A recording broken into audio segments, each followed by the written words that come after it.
Hello mga kabukids! Sa video po na to ay pag-uusapan natin at magbibigay po ako ng konting kaalaman tungkol po sa liver or atay. Alam nyo ba na may mahigit 500 na function ang ating atay? Yes, totoo po yan. Ang ilan sa pinakamahalagang vital function po nito ay inaalis nito ang dumi at foreign substances na nasa ating dugo. Nakatutulong din po itong mag-regulate ng ating blood sugar level. Ito din po ay responsable sa paggawa ng mga essential nutrients na kailangan po ng ating katawan. Narito ang mga bagay na dapat natin gawin para maalagaan po natin ang ating atay. Umiwas po sa pag-inom ng sobrang alak. Umiwas din po sa matataba at matatamis na pagkain. Ugaliing kumain ng gulay at prutas.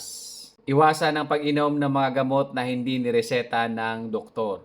At ugaliing mag-exercise para hindi tumaas ang timbang.